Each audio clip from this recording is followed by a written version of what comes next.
soltarás en la calma o la tormenta, no, no, no me soltarás en lo alto, en lo bajo, no, no, no me soltarás, Dios, tú nunca me dejarás. Levanten su Biblia. Bueno, vamos a hacer esto. Esto dijo este predicador. La tecnología, mis hijos usan la tecnología, yo no les puedo decir nada. A ver, si abrimos la Biblia, ábranla. ¿Quién escribió los primeros 5 libros? Moisés. Génesis. Muy bien. Y si seguimos, vamos a adelantarnos más. ¿Quién escribió primero y segunda de Samuel? Samuel. Si vamos más adelante, ¿quién escribió? A ver si me jamás lo sabe alguno. ¿Quiénes? Son 7 aproximadamente los autores que dicen que escribieron los salmos. Dígame por lo menos 2. Bueno. La mayoría de los salmos los escribió el hombre conforme al corazón de Dios, ¿cierto? La mayoría de los proverbios tienen la Biblia, ¿no? Vamos al Nuevo Testamento. ¿Quién escribió Mateo, Marcos, Lucas y Juan? Nos salió humo en la cabeza. ¿Quién escribió la mayoría de las epístolas? Pero este predicador dijo así, es un predicador de hace muchos años. Dijo, si nosotros vemos esto y sabemos que el Apocalipsis lo escribió Juan, nosotros dijimos esto, ¿cierto? Pero lo cerramos, no es así. Es el bendito libro de Dios. Por supuesto que utilizó estos hombres. Y cuando vamos a ver que vimos en el capítulo 1 de Pablo a Timoteo, una fe inquebrantable porque tiene un fundamento inquebrantable que es el Evangelio. Cristo murió, resucitó, ascendió al cielo y le dio dones para que no viva a medias, un llamado a ser fiel, un llamado a no avergonzarse. El pastor ayer habló de un siervo inquebrantable. ¿Por qué? Porque dio los ejemplos de soldado, ¿de qué más? De atleta y de labrador, obrero. Pero hay un versículo allí donde Pablo le dice a Timoteo, esfuérzate en la gracia de Dios, según de Timoteo capítulo 1, y esto encarga a hombres fieles que sean idóneos para enseñar a otros. Jóvenes, ustedes vuelven a sus iglesias y tienen 2 pilares, el evangelismo, pero tiene que haber discipulado, muchachos. Ustedes tienen que formar esos hombres idóneos, tienen que formarlos, porque si no, miren, en el libro de los jueces hay un momento difícil. Dice que Dios cruzó a Moisés, sacó a Josué, los preparó, pero Jueces capítulo 2 dice que hubo un momento en que el pueblo se fue tras la idolatría. ¿Qué pasó? No hubo discipulado. No hubo discipulado. Y no nos puede ocurrir esto. Entonces, Timoteo en el capítulo 2, un siervo inquebrantable, pero ese siervo inquebrantable se tiene que sostener bajo una verdad inquebrantable, que es la Biblia, la palabra de Dios. Entonces vamos rápidamente porque hace calor. Vamos. Va a vivir tiempos difíciles, no se me vayan a dormir. Va a vivir tiempos difíciles. Mañana vamos a preguntar sobre lo que hemos aprendido. Mire, vamos a hacer así con el taller, porque oré y pensé algo. Daniel, que la tecnología, hay un QR, sí, así, QR, perfecto, no me quiero equivocar. Le pregunto a Daniel porque no entiendo mucho de eso. Y ustedes van a hacer preguntas, cuando terminemos esto van a tener 10 minutos. Son preguntas anónimas, tranquilos, pero preguntas anónimas para su crecimiento. Entonces, esperamos esas preguntas, vamos a hacer un redondeo, no sé si acá o lo hacemos afuera, donde hagan menos calor, y vamos a conversar, ¿vale? Pregunten sobre lo que hemos hablado. Si de pronto hay una pregunta, Eliezer, estoy luchando con esto, ¿qué puedo hacer? Lo puedes hacer, no hay problema. Si la respuesta no la tengo o no la tenemos, les prometo que vamos a tratar de buscar la respuesta y después la vamos a colocar en algún lado. Eso se encargan los líderes, porque hay respuestas que no tenemos, o tenemos que estar seguros de lo que hablamos. ¿Se entiende? Bueno, rápidamente, capítulo 3. Ayúdenme, por favor, con lo vamos a ver rápido. Ustedes como leen rápido, 2 de Timoteo capítulo 3, vamos a ver el ministerio en tiempos difíciles. El ministerio, somos llamados a un ministerio en tiempos difíciles. ¿Por qué son tiempos difíciles? Miren 2 de Timoteo capítulo 3. Imagínense lo que vivía Pablo, que ustedes ya lo saben, lo han estudiado, y les dice: en estos tiempos, Pablo, debes saber esto. Debes saber esto. Entiende, Timoteo, le dice Pablo, presta atención. Debes saber esto, que en los postreros días vendrán tiempos peligrosos. Si yo les dijera a ustedes postreros días, ¿a dónde lo llevaría su cabeza? Al Apocalipsis, ¿sí o no? En esos tiempos difíciles, pero no. Los judíos sí veían el postrero tiempo en un Apocalipsis, en el regreso de un Mesías que iba a juzgar. Pero el Señor, cuando regresó, que no lo esperaban, nos habla de que esos postreros días son desde que el Señor vino hasta que el Señor regrese. O sea que Pablo dice a Timoteo, esos tiempos peligrosos, esos postreros días ya comenzaron con Cristo, pero van a ir avanzando y van a ser más peligrosos hasta que Él regrese. Ahora, ¿por qué son tiempos peligrosos? Son inminentes. Miren, en Argentina ocurre algo, hay muchos tornados. Pero cuando en Argentina vos ves que las nubes empiezan como en filetes, ¿se entiende? De diferentes colores, empieza a correr un poquito de viento, ya sabemos que es inminente lo que se viene. Nada lo puede detener. Se viene una tormenta muy brava y todos agarran los autos y los meten debajo de lo que encuentren, porque ya se sabe eso. Esa es la idea. Nadie los puede detener, Timoteo. ¿Y por qué son difíciles? Porque por las personas, por la condición.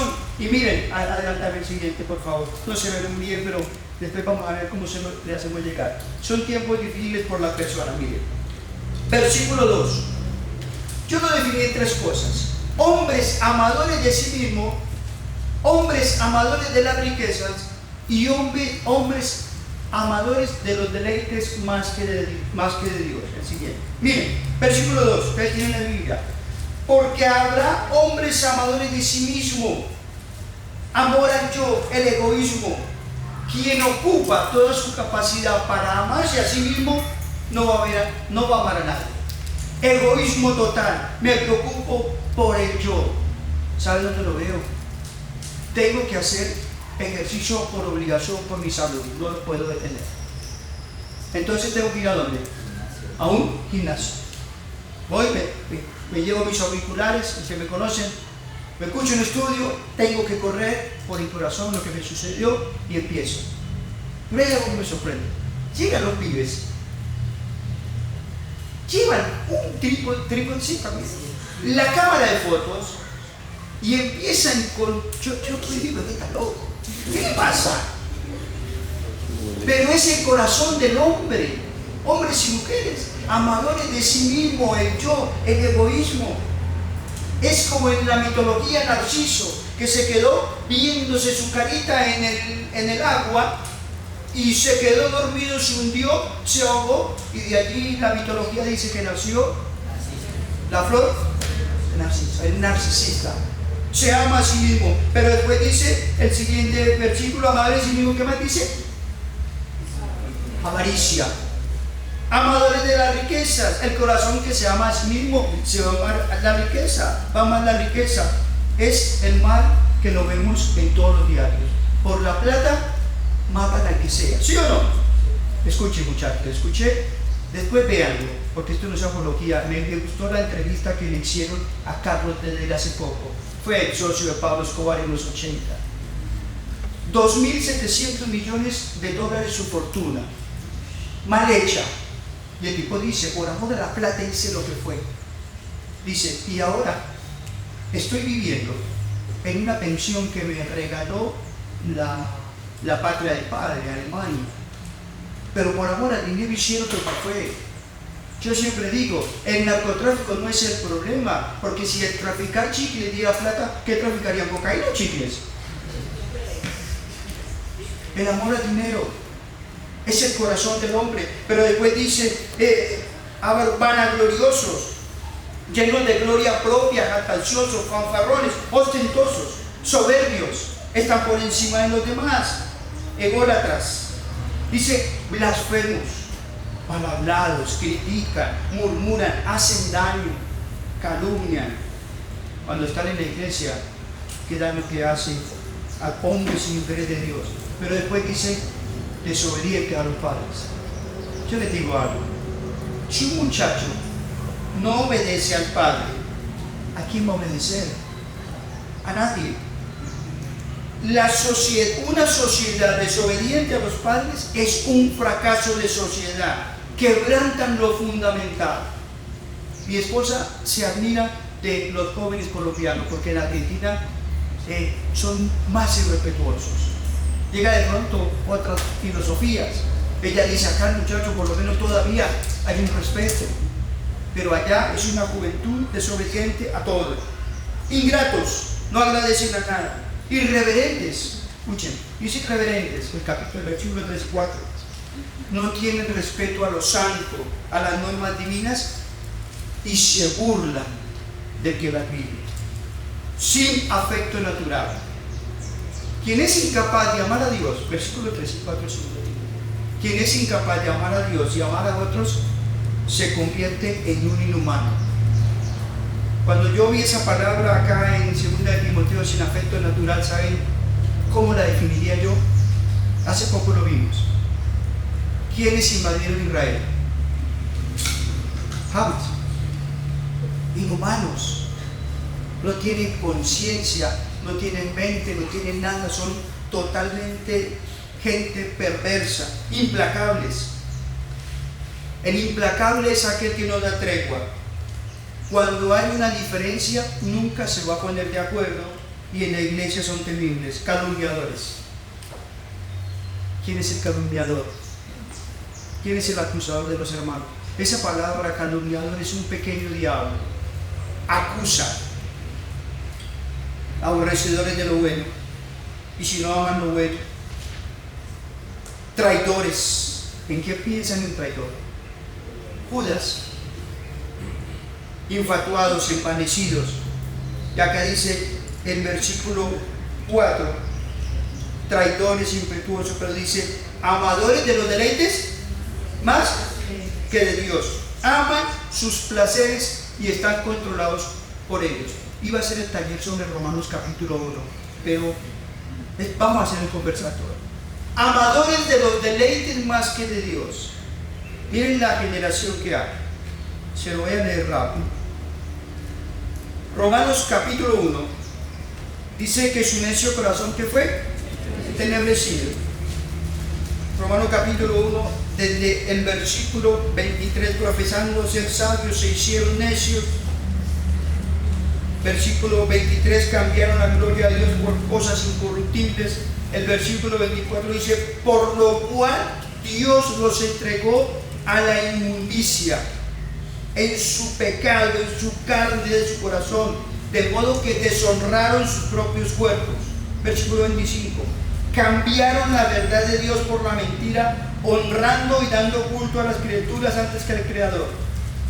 Versículo 26 dice, por esto Dios los entregó a pasiones vergonzosas, pues aún sus mujeres cambiaron su uso natural y por el que es contra naturaleza.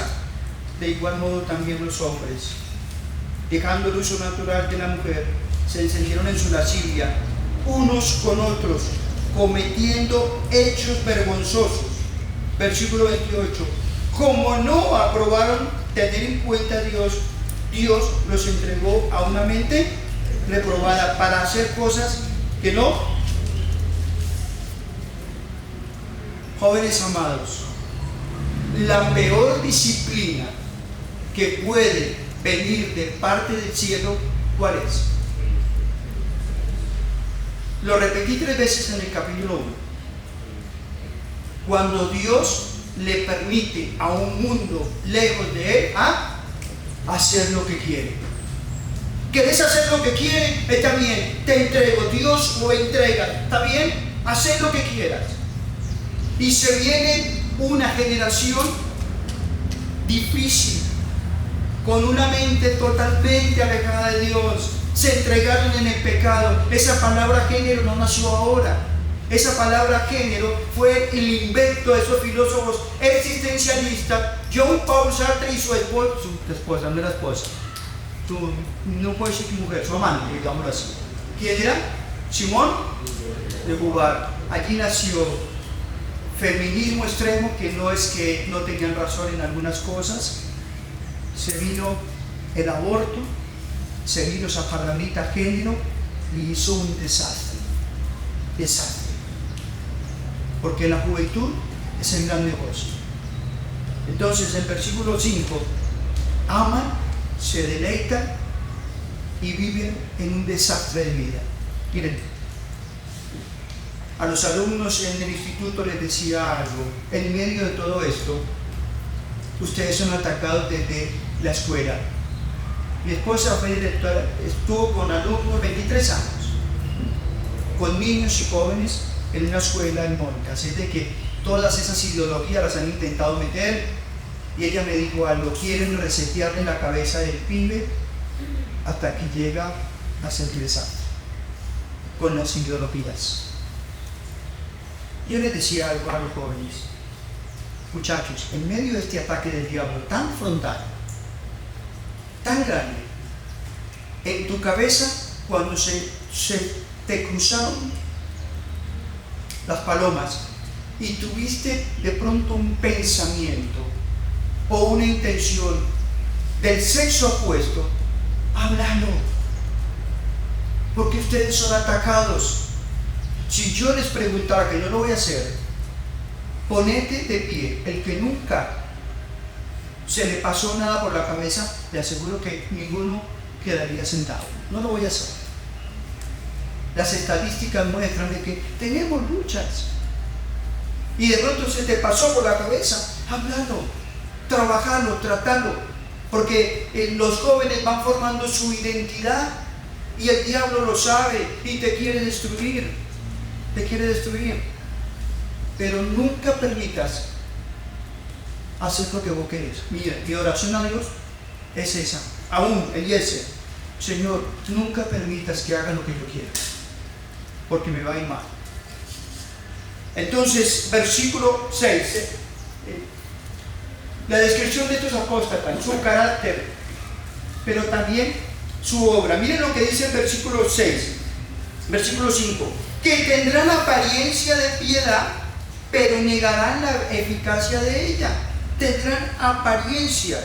Esa apariencia es externa. Internamente viven lejos de Dios, se metieron en la iglesia, son incrédulos que ponen una careta.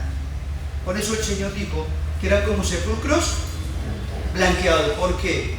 Porque si vas a un cementerio, más o menos, la tumbita de arriba está bien decoradita, ¿sí o no? Pero abajo, ¿qué hay? Descompostura, hay un muerto. Por eso el Señor les dice: ustedes por fuera muestran eso, pero por dentro están muertos. Hay necesidad. Es una hipocresía. ¿Y saben qué es lo difícil? Que no es fácil detectarlo. No es fácil detectarlo. Se esconden porque están luchando. Llevan una doble vida. Yo les compartí compañeros de doble vida de más de 20 años de ministerio. Y me parte el alma, porque digo, es familias destruidas, hechos destruidos. Gracias a Dios por su misericordia, que Dios restaura. Pero si hubiera podido evitar antes, sepulcro marcado, apariencia de piedad, a estos evitar. ¿Por qué los tiene que evitar? Porque te pueden contaminar. Vos tenés que saber hasta qué momento podés tener una amistad. Si es una amistad que te es de tropiezo, que te lleva siempre para lo malo, tenés que cortarlo.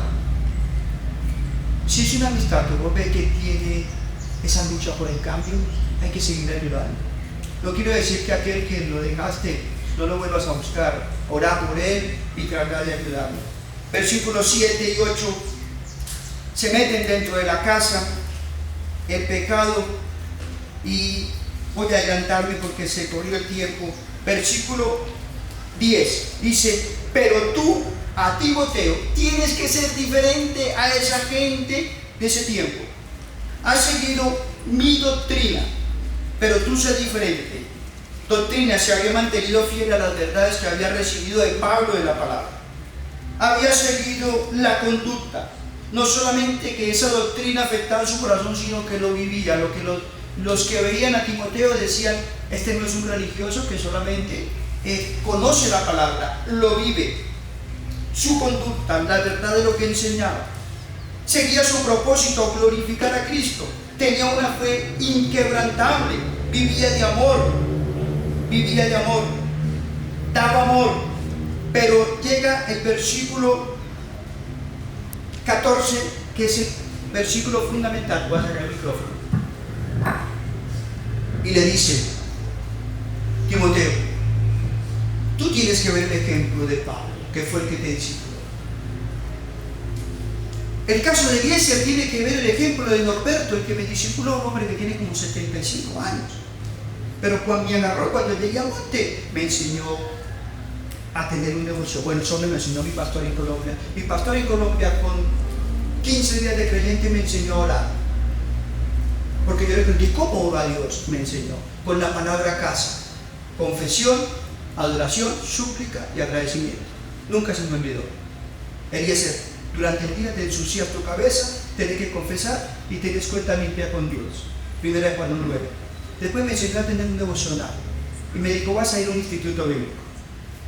Pero Eliezer, vas a aprender toda la teología. Es espectacular. Pero hay algo que es lo fundamental que no te lo van a enseñar allá. Tu comunión con Dios. Y él se encargó de eso. Entonces, Pablo le dice a Timoteo, vos ves el ejemplo. Pero hay algo fundamental que es lo que te va a sostener. Versículo 14. Pero persiste tú en lo que has aprendido y te persuadiste sabiendo de quién has aprendido. Que desde la niñez has sabido. Versículo 16, lo saben todos de memoria. Vamos. Fuerte, fuerte. A ver, despierten a los que están dormidos al lado. El que tenés al lado despertando. A ver, 1, 2, 3. Toda la escritura es inspirada por Dios y útil para enseñar, para redarguir, para corregir, para instruir en justicia, a fin de que el hombre de Dios sea perfecto, enteramente preparado para todo el amor. Me colocas el último, Salmo 119. Salmo 19 acá, por favor. A ese, todo. Escuchen. Escuchen. La fe fundamentada en el Evangelio es inquebrantable. El pastor Cristian hablaba ayer. Esa fe que es real, que no es fingida, que creyó un día, lo convirtió en un siervo inquebrantable. Pero ese siervo inquebrantable, el capítulo 2 pasa al 3 y le dice Pablo, hermanito querido, hijo amado, son tiempos muy bravos. Todo lo que leímos, ¿cierto? ¿Son los nuestros o no? Le dice, te va a mantener el discipulado y lo que viste de mí. Pero hay algo fundamental, muchachos. Y si en estos 2 días que estamos hablando se llevan solamente esto, me voy feliz. Me voy feliz. La fe inquebrantable tiene que ser sostenida sobre una verdad inquebrantable. Dice, toda la escritura es inspirada. Yo les dije, los primeros 5 libros, lo último, el autor es Dios. Esa palabra inspirada es el soplo, el aliento de Dios. 40 hombres comunes y corrientes, pescadores, hombres simples, otros no. No como unos mecánicos, sino el Espíritu Santo colocando en sus corazones lo que era la palabra del mismo Dios. Miren, Salmo 19, ténganlo ahí.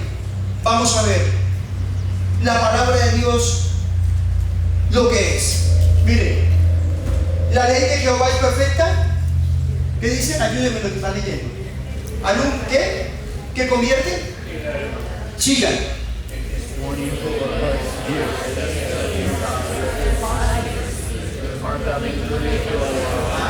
Párenme ahí, para que no se me duerman. ¿Qué palabra se repite? Jehová. Es la palabra de Dios, muchachos. Cuando te sentás a la mañana, como vi algunos, y te sentás a tener tu tiempo devocional, entendé. Es Dios. Es el mismo Dios que te quiere hablar, que te quiere enseñar, que te quiere exhortar, que te quiere decir, cuidado, no vayas para allá porque te vas a golpear. Es Dios, es la palabra de Dios. Ahora, en este pasaje, resume el Salmo 119. Les iba a leer el Salmo 119, no alcanzamos. Pero acá lo resumen. Miren, hay 6 títulos, 6 características y 6 beneficios. No lo olviden. 6 títulos, 6 características y 6 beneficios. Vamos a ir rapidísimo. El primer título, ¿cuál es? La ley. Primer título, la ley. ¿Qué es esa palabra ley? Las instrucciones. Las instrucciones. Es el manual de instrucciones de Dios, las reglas de Dios. Las instrucciones de nuestro Creador. Miren. Cuando uno compra una lavadora, ¿cómo se dice? Lavadora. Ahí voy a decir lavadora. Bueno, uno compra una lavadora nueva.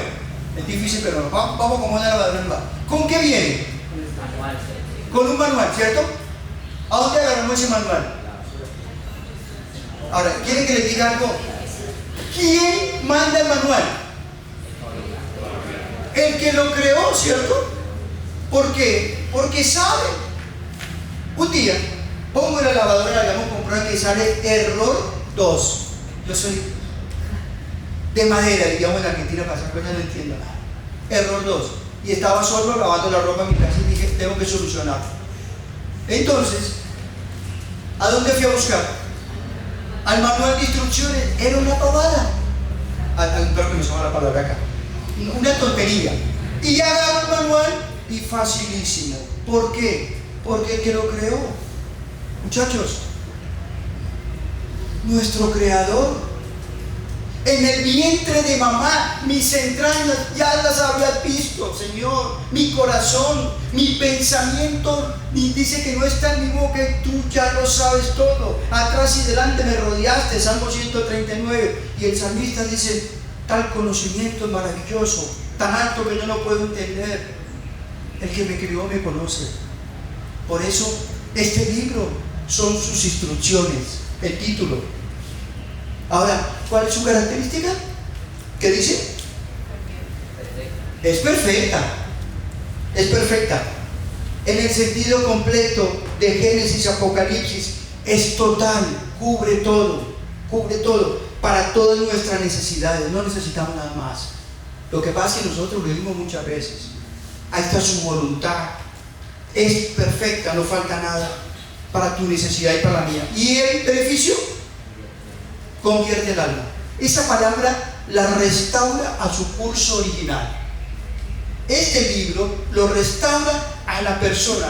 La fe viene por el oír y el oír nos salva, nos restaura. Está diseñada para nuestro interior.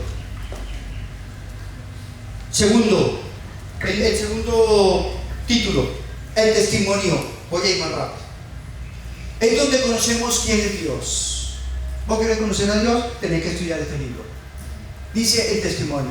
El testimonio, ¿recuerdan a Moisés? Cuando bajó con las tablas de la ley. Era el testimonio de que estaba en la presencia de Dios. Bajaba con lo que él quería. Es la revelación de Dios. Su beneficio, su característica, es fiel. Es confiable en un mundo de engaño.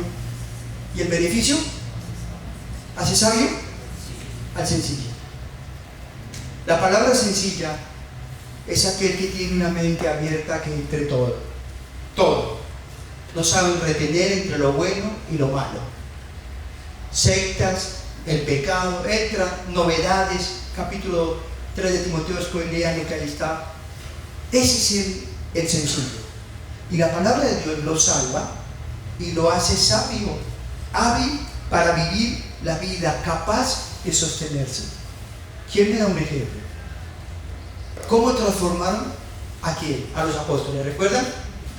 Cuando la gente los veía, que decían, estos eran ¿Recuerdan la palabrita? Sin letra y del vulgo. Eran gente sencilla que se iba para cualquier lado. Estuvieron con Cristo, su palabra, y los convirtió en ¿qué? En sabios. Siguiente, los mandamientos, sus principios, sus doctrinas son rectos, alegran el corazón. El título, los mandamientos, sus verdades. Recto en el sentido de derecho, nos marcan el camino, es el GPS, alegra el corazón, el beneficio. No son gravosos, muchachos. A veces nosotros pensamos que, pero ¿por qué? ¿Querés ser feliz? Obedece. Otro título, el precepto, los mandamientos divinos. No son sugerencias, son claros, puros, limpios. Dice que aclaran los ojos, nos hacen ver lo que no podemos ver. Dice el temor, el otro título, es limpio, que permanece para siempre. Este libro es el manual de reverencia, el manual de adoración, pero también esa palabra temor, a mí me da miedo fallarle a Dios. A mí me da miedo. Se lo digo con el corazón. No quiero hacerlo. ¿Quieres saber cómo adorar, reverenciar a Dios? Acá está. Es un libro limpio, sin errores, como la plata purificada 7 veces. Por eso los teólogos sacaron en el último tiempo la palabra inerrante, que no tiene ningún error. Por supuesto, en el original, que después vinieron muchas copias, pero también es un libro que ha sido preservado. Ha intentado ser destruido. Ayer el pastor hablaba de la persecución. ¿Nosotros acá no tenemos persecución? ¿Ustedes piensan que no? Bien. Tuve una reunión hace unos 8 años atrás con mi pastor. Me presentó una señora que quería que su hija fuera a estudiar. Entonces hablamos los 3, los 4. Le dije, ¿por qué querés ir a estudiar?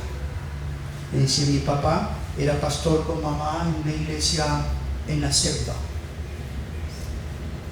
Entonces la guerrilla un día le dijo que no podía predicar más el evangelio, porque los cultivadores de coca, por supuesto que al ver que era pecado, lo amenazaron varias veces.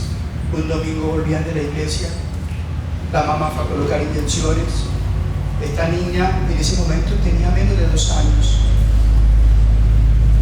4 hermanos lo ataron y lo mataron delante de los 4 chicos. La niña, su recuerdo es tirada en el piso ante el cadáver de su padre. Hay persecución también en Colombia. Saben que va a haber persecución también de ustedes de pronto en las universidades, en donde sea. Eso es persecución. Y gracias a Dios esta chica pudo estudiar y está ahora en el sur argentino. Pero cuando el pastor hablaba, me acordé de mi amigo Masmud, Franja de Gaza. Fundó las iglesias subterráneas. Conoció a Cristo, él llegó a Argentina y llegó con 7 pasaportes falsos. Pasa frente a una iglesia bautista que se llamaba Betel y quería hacer daño, pero lo recibió una viejita y él me dice, Eliezer, hablan así. Nunca en mi vida había recibido tanto amor de alguien. La viejita lo hizo pasar, le dio comida, escuchar la reunión. Después volvió, después fue al instituto a esconderse, creyó en Cristo. Estudiamos los 3 años los dos y un día lo veo, no aparecía a las 2 de la mañana porque estábamos en el mismo cuarto y yo dije, este loco, ¿dónde se fue? Entonces escucho la ducha de los baños y me fui allá y estaba arrodillado, orando. Yo le digo, pero vos estás loco.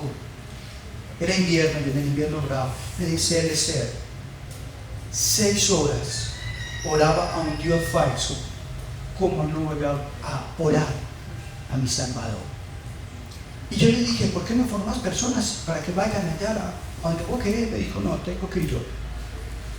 ¿Saben cómo son las reuniones de la iglesia clandestina en ese momento? Franja de Gaza ahora no está, tuvo que salir con toda la gente, están en los países limítrofes. Y en la Franja de Gaza, para reunirse, se reúnen a las noches.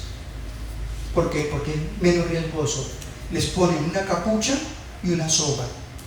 ¿La soga para qué? Para que el que va guiándolos los lleve al lugar de reunión, que la tienen que cambiar. La capucha para que no sepan dónde se congregan, porque los van a torturar. Y se la pasan toda la noche leyendo este bendito libro. Ha tenido que hacer pericias para pasar este libro en las fronteras. Ha expuesto su vida para pasar este libro, porque sabe lo que es este libro. El último dice, permanece para siempre, es un libro eterno. El último beneficio, permanece para siempre, es un libro eterno. Muchachos, no es un libro antiguo. Este libro que le habló a la iglesia primitiva te habla a vos y me habla a mí, nos transforma.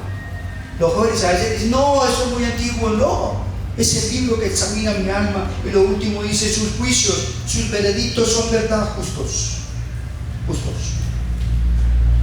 Este libro. Voy a terminar. El Salmo 19, después lean cómo termina. Cuando el salmista ve la realidad de esto, dice, es como oro, es como miel. Después dice, es el libro que examina mi corazón, es el libro que me muestra mi pecado. Muchachos, tenemos un corazón pecaminoso que este libro lo quiere cambiar. No podemos poner esa carita de buenos. Eliezer también. Hay muchas cosas por cambiar todavía, y este libro lo cambia. La memorización. Pero el último versículo, después lo van a leer, dice, quiero meditar en tu libro. Y acá, esto es lo que, por favor, si les queda solamente esa palabra meditar, me voy feliz mañana para Armenia, si Dios quiere. Miren, la palabra meditar, un hombre dijo que era así. Dios nos habla, ¿cierto? ¿A través de qué? De la palabra. Cuando Dios me habla, yo me expongo ante ese bendito libro y yo tengo que creer lo que Dios me habla. Cuando yo creo lo que Dios me habla, reflexiono en lo que Dios me habla. Cuando reflexiono, lo aplico. Y si lo aplico, obedezco. Le repito, Dios habla. Cuando te sentas a hacer tu devocional, me expongo ante la palabra, creo, reflexiono, lo aplico y ya lo he olvidado, yo obedezco. Vamos a repetirlo. Dios me, yo, luego reflexiono, después aplico y luego, miren, cuando Dios mandó a los 12 príncipes de cada tribu a que fueran a ver la tierra prometida, ¿cierto? ¿Recuerdan? ¿Qué les dijo Dios? Están dormidos. No, ¿a qué les dijo Dios? Vayan porque ¿qué? ¿Es la tierra qué? Que yo os doy, ¿cierto? Yo les doy esa tierra. Vayan, véanla, que es la tierra para ustedes. ¿Qué tienen que hacer? Dios les habló. ¿Ellos qué tienen que hacer? ¿Creerle a Dios? ¿Sí o no? ¿Tenían que reflexionar? ¿Sí? Sí. ¿Tenían que aplicarlo? Y obedecer. Fueron 10 hombres, los 12 hombres. 10 de ellos fueron, no le creyeron a Dios, empezaron a reflexionar, son gigantes, no vamos a poder, es tierra que traga a sus moradores. La reflexión, la aplicación que fue, obedecieron, 40 años en el desierto, murieron, y la ironía de la vida, ellos decían, no es por los niños fueron los únicos que pasaron. Termino. Los 2 hombres, ¿quiénes fueron? Vamos, Josué y Caleb. Dios les habló, Josué y Caleb, entren, yo les hablo mi palabra. ¿Creyeron? ¿Sí o no? A ver, ayúdenme a pensar en qué reflexionaron. ¿En qué reflexionarían Josué y Caleb? En el Dios que tenían. En el Dios. Vamos, en algo práctico. ¿En qué habrán reflexionado? Tenían los libros pasados. Génesis 1:1. Dios creador. Yo siempre le digo a los ateos, hermano, hay que tener más fe en lo que ustedes creen que en el Señor. Todos respetos. El Dios creador que hizo el cielo, que el kilometraje es perfecto, ni un kilómetro más para allá, ni un kilómetro menos, porque sería difícil, la gravitación de la tierra, la luna perfecta, el mar, las estrellas, todo perfecto. Josué, Caleb, pero es ese Dios. Es el Dios que sacó a Abraham de Ur de los Caldeos, que le dio, que creó una nación. Si un ateo te pregunta, demostrame que hay un Dios, decirle con una palabra: Israel. Israel. Humanamente imposible que una nación haya sobrevivido así. Y empezaría a meditar: es Dios. Reflexionó, le creyó, lo aplicó, obedeció.